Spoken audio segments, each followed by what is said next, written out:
Yesterday we have discussed about a half wave rectifier. Today we will discuss about full wave rectifiers. So in full wave rectifier we are having two types. So one is center type full wave rectifier and other one is bridge rectifier. These are the two types of rectifiers we are having.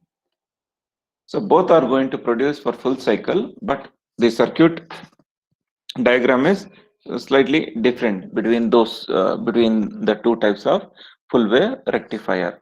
So both are going to produce same efficiency, almost same ripple factor, and derivations are same for both the cases, but only the changes here in full wave rectifier with center tap or center tap full wave rectifier, you'll be using two diodes, but in bridge rectifier, you'll be using four diodes. That is the only difference we are having. So let us first uh, discuss about center tap full wave rectifier.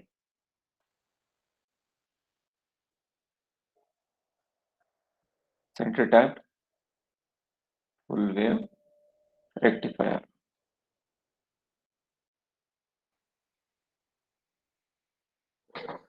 So in center tap full wave rectifier, as usual, we will be having our source, AC source, which is 230 volt and 50 hertz signal, which is connected to the primary of the transformer, and we'll be having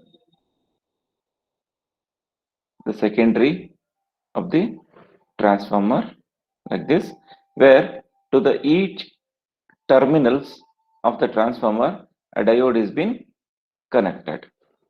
Here we'll be having a diode, and also we'll be having one more diode here. So both are going to be connected. Here, as the name itself tells, center tap. That means the secondary of the transformer is tapped at the center. So we'll be taking one more connection from the center of this coil, number of coils. Suppose let us assume there are there are 50 numbers of turns of the coil.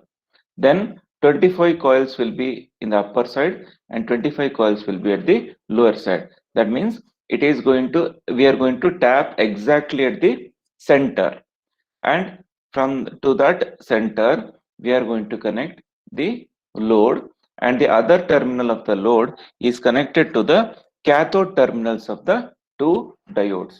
So this is the cathode which is connected here. This is the cathode which is connected here. As in our previous class, we have already discussed the transformer rating will be 10, 0, 10, 20, 0, 20, like this. This 0 indicates this center tap,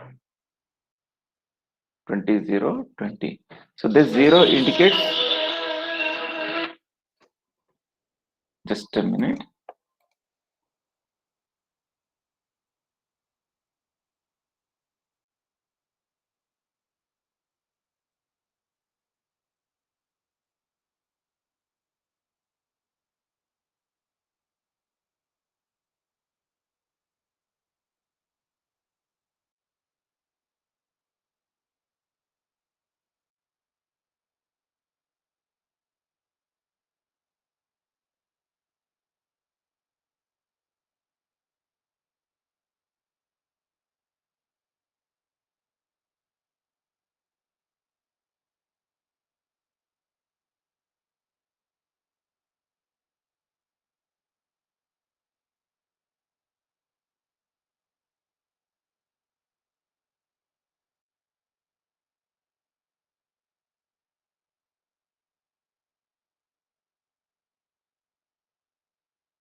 So this is the transformer rating which we are having. Like this, you can have any rating. There is no limit for this one. till 230 volts also you can have. So it is a step down transformer which we are using, and this is diode D1 and this is diode D2. Now, the whatever the voltage we will be getting across this first half of the transformer secondary will be Vm. Similar to that, the second half will also get the same voltage, because as I told 20 0 20 10 0 10, that means here to here also we'll be getting 10, here to here also we'll be getting 10, but the only thing is the signal will be inversed. So usually we'll be getting positive and negative, but here in this case, when this is getting positive cycle, the upper portion is getting positive cycle, the lower portion will get negative cycle. That is the change, that is the important thing that happens here. And this is the load resistance. Voltage will be appearing across this. The output voltage will appear across the load resistance. This is D1 and this is D2. Now, with the help of the waveforms, let us analyze the working procedure of this.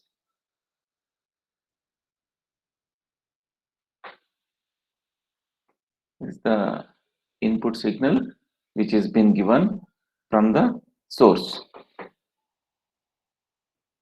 And as I have told already, you can plot current as well as voltage waveform. Both will be like the same. Output current or output voltage you can plot. Okay.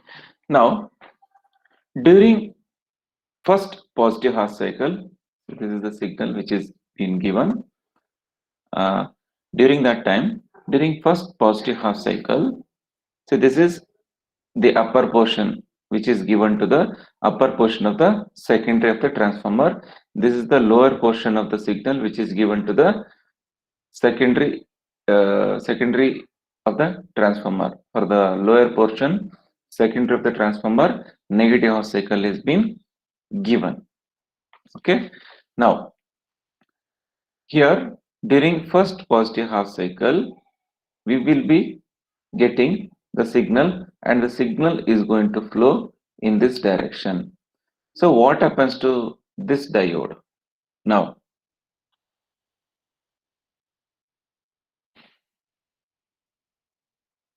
It was forward biased.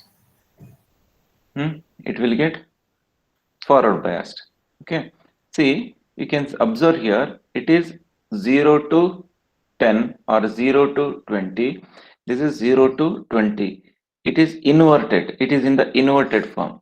So if positive cycle goes here, during that time, the same positive cycle gets inverted and it is going to flow to this diode.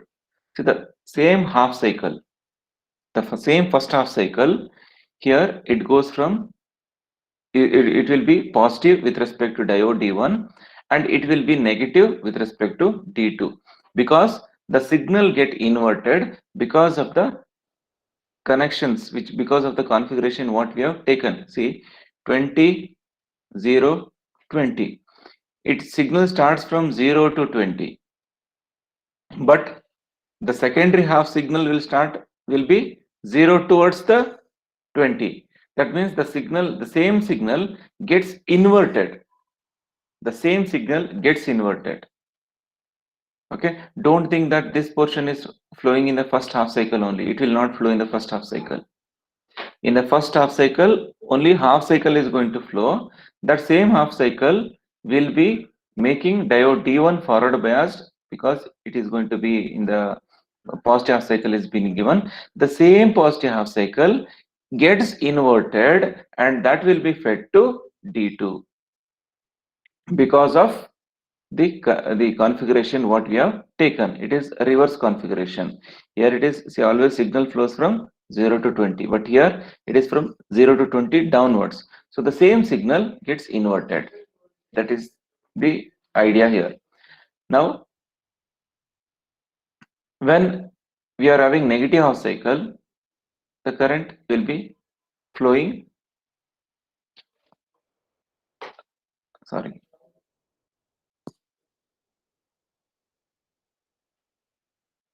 let me clear this.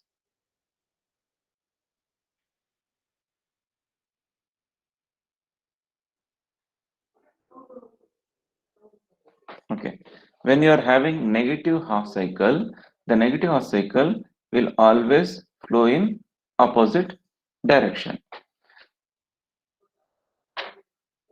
So diode, what happens to diode D1 and what happens to diode D2?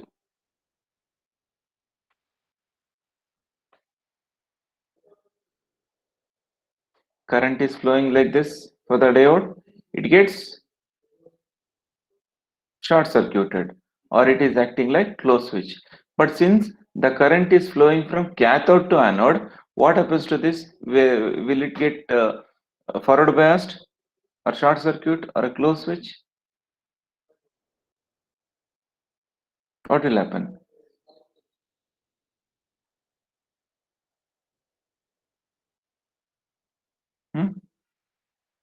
It will get reverse biased. Okay, it will get reverse biased. So such that it will be acting like open circuit, no current can flow through this, and whatever the output we are getting across RL, it is because of D1. So we get the output D1. Now,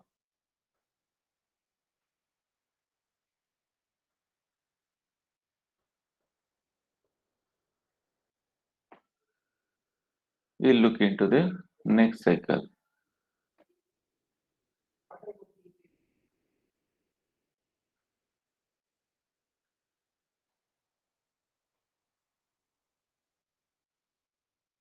In the next cycle, next half cycle, whether the transformer is giving negative cycle or positive cycle.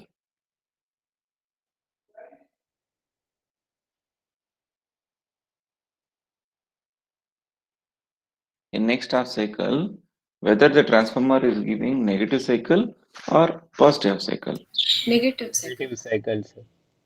Negative cycle, because when in the first phase it gave positive cycle, in the second phase it gives negative cycle. So when negative cycle is given here, what will happen to this negative cycle when it is given to the secondary half of the transformer? D1 is in reverse bias and D2 is in forward bias.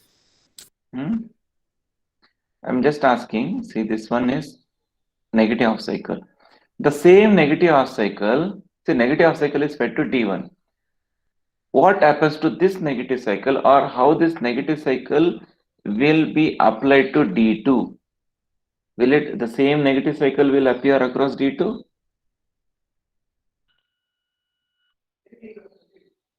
I will repeat it again. See, this is center tap.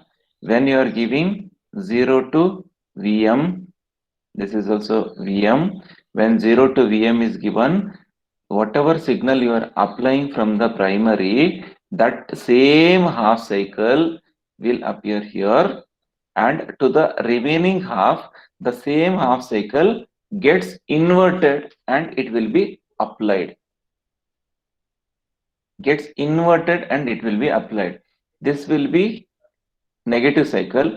The same negative cycle will get inverted and it will be applied as positive cycle, because connection is like that. This is taken from 0 towards the upper peak.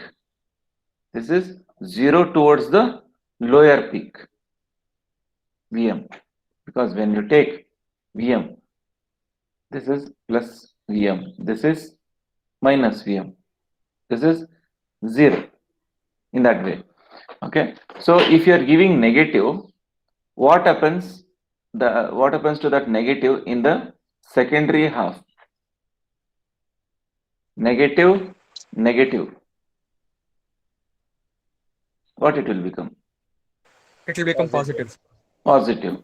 So now this negative half cycle Since when it is trying to flow through the diode, obviously you know that negative half cycle will be flowing in opposite direction, and positive half cycle will be flowing along the direction of the forward bias condition. Now D1 is reverse biased and D2 is forward biased. Because of that, we will be getting the output. Now the output is because of D2. Any doubt? If you have any doubt, please ask me. Okay. Now, next cycle. What will happen to the next half cycle? Can anyone tell me? What will happen to the next half cycle? Positive cycle. Positive half cycle. So positive half cycle is given to the first half of the secondary. The same positive half cycle, how it behaves for the secondary half? The secondary half of the secondary transformer. So this, Negative. it becomes negative. So when this is positive, this is forward bias. When this is negative, this is open circuited. So output across the load will be because of the forward biasing of D1, and this will be open circuited. Again, we will be getting the output as D1. Then next, when negative half cycle is given, that negative cycle will get inverted here, and because of that inverted portion, this diode will be forward bias, this diode will be reverse bias, and the output across this load resistance will be because of D2. So we will be getting output D2. So now you can observe, we had one of the major drawback. Can you tell me which drawback is first we are overcoming here? Both the half cycles are rectified here. Yes, very good. Both the half cycles are rectified here in this case. So that problem is being solved. But still again, we are having ripples. But we are having ripples. So this indicates that the output, whatever we are getting, it is not pure DC. It is the combination of AC plus DC. But since we are getting a continuous signals like this, some portion of AC component will be slightly reduced. To what percentage the AC components are reduced, we will find it out in ripple factors, and also how much effectively it is going to convert AC to DC. That also we will be seeing in the derivations. While doing the analysis, we will come to know how much percentage it has been converted. So what are the points which you need to write for this is, first write the circuit diagram. After that, you need to tell what all you are using. AC source, you are using step down transformer, which is going to step down 230 volts to the required voltage, and we are using two diodes which is going to conduct in each half cycle. Then after that, during first positive half cycle, D1 is going to be conducting, that is, it is going to be forward biased, and the output voltage obtained will be because of D1. In the same way, D2 will be in off condition, such that the output voltage, there will be no output voltage because of D2. Then during negative half cycle of the input, D1 will be in off state and D2 will be in on state, such that output, whatever we are getting across the load resistance, is because of D2. This cycle will be keep on repeating. So during positive half cycle, we get output because of D1, and during negative half cycle, we get the output because of D2. Due to this, we are able to get the output rectified in for the complete waveform. This is what the explanation you can give. After this, rest of the part is same as what we have already discussed for half wave rectifier, where we have already discussed some derivations and all. Here also we are going to discuss the same derivations, but on considering half wave, on considering full wave rectifier.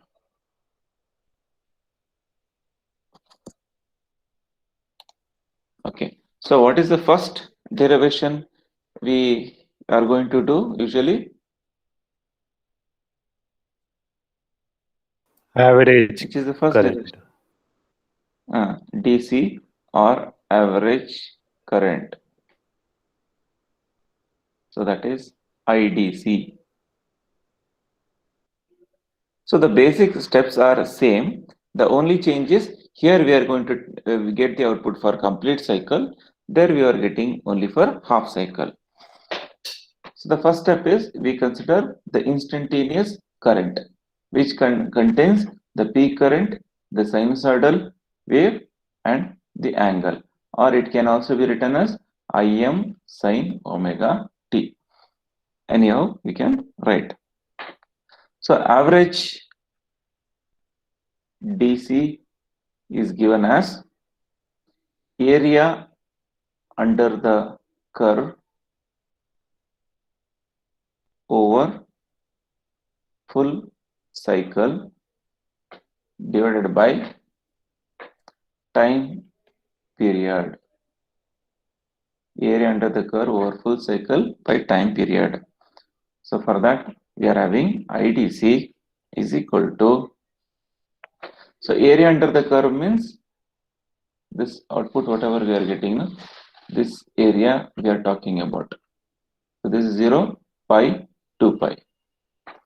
So for one signal the range is from 0 to 2 pi, and it is I into d theta divided by time period. Total time period is 0 to 2 pi. So that is equal to, we will substitute 0 to 2 pi Im sin theta into d theta by 2 pi. Now after this we will split it up, 0 to pi, pi to 2 pi. 0 to pi Im sin theta into d theta plus pi to 2 pi Im sin theta into d theta divided by 2 pi. So just look into the output waveform. Are you having current from 0 to pi?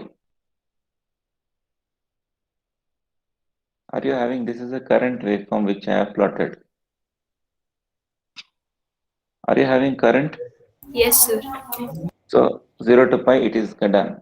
From pi to 2 pi? Yes, sir. Yes, sir. Okay. What was the change which we had in half wave rectifier?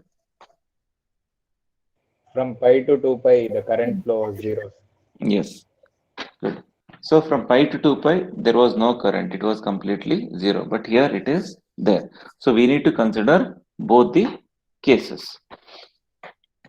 Now, so 0 to pi and pi to 2 pi. So here you can observe what is the range difference between these two. 0 to pi, pi to 2 pi. What is the range difference according to the integration? Pi only. Right? So 1 divided by 2 pi, can we write it as 2 into 0 to pi Im sin theta into d theta? Can we write like this? Since the difference in the range is same.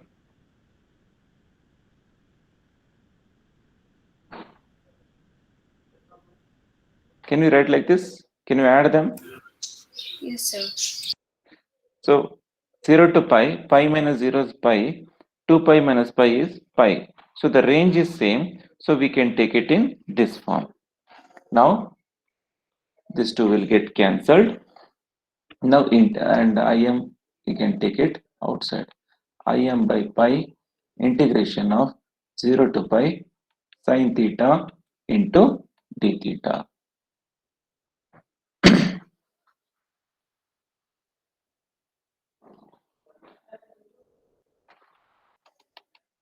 So now on integrating sine theta, we'll be getting Im by pi into minus cos theta pi to 0.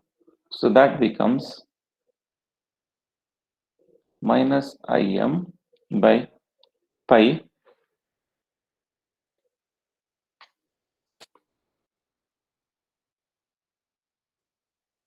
into cos pi minus cos 0. So that is equal to minus Im by pi into minus 1 minus 1. So that is equal to 2 Im by pi. We'll get. So 2 Im by pi. See here, you can just observe. What was the equation for average current there? In a half wave rectifier? Im by I am by pi. Im by pi. So for each half cycle, the value of the DC current is Im by pi. Since here we are having two half cycles coming out, so it will be 2 Im by pi. And if you calculate 2 by pi value, you'll get around 0.636 Im. So this indicates the output DC current, whatever we are getting, it is almost 63.6% of Im. That means 63.6% of Im is IDC. The same way, we need to find VDC, average DC. To find average VDC, we are having IDC into RL. So whatever we have obtained in the last case, we just substitute that. So we have obtained 2 Im by pi into RL. And again, since we want VDC and here I want the voltage parameter. For voltage, we are having voltage and current relationship. We are having Im is equal to Vm by RL plus Rf plus Rs. And later on, we take Rf plus Rs is very, very less compared to RL. So this becomes Vm by RL. Now you substitute it here.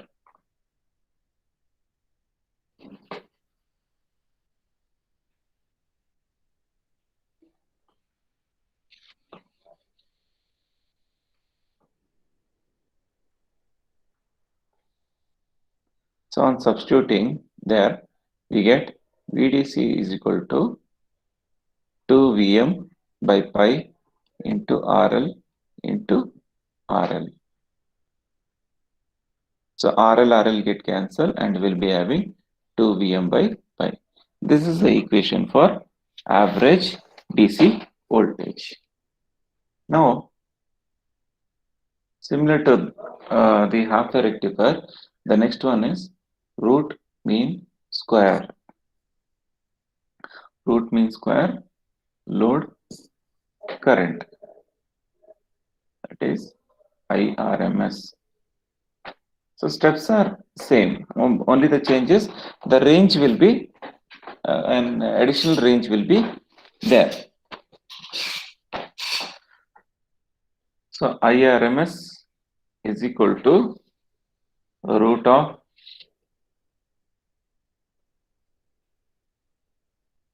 one divided by 2 pi into integration 0 to pi I square into d theta plus pi to 2 pi I square into d theta. So now again the same method, whatever we did, it is root of 1 divided by 2 pi, and since the range is common, we can take it as 2 into root of pi I square into d theta. 2 will get cancelled, and now we will substitute for I. I is equal to Im sin theta. So that we are going to substitute 0 to pi, and here also it is 1 by pi. Im square sin square theta into d theta. So now integrate.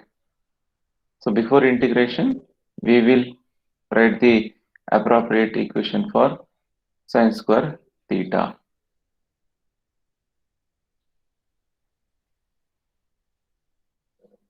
So that is equal to root of 1 by pi integration 0 to pi. You can take im square outside. We can write sine square theta as 1 minus cos 2 theta by 2 into d theta. So after that, usual integration. So im square by pi integration of 0 to pi d theta minus again 0 to pi cos 2 theta into d theta. So that is equal to root of im square by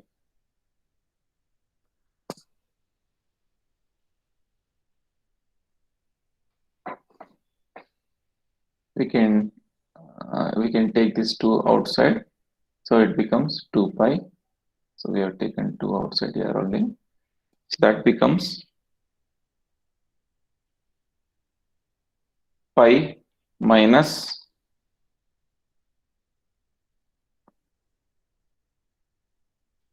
so integration of cos 2 theta is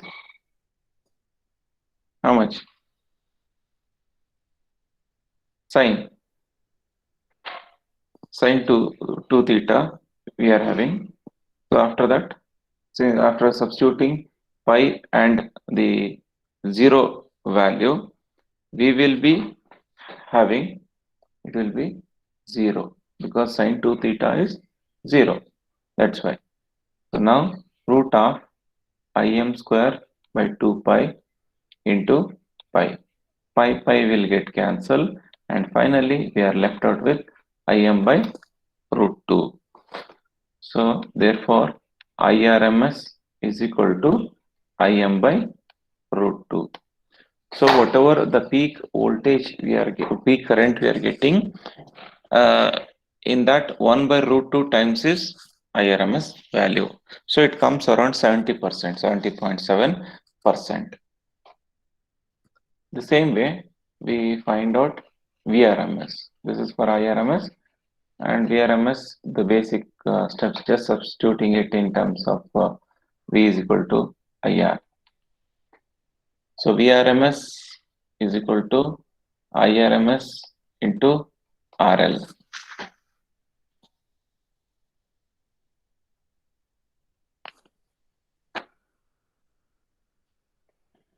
So for VRMS, we are having im by root 2 into RL, and again we know that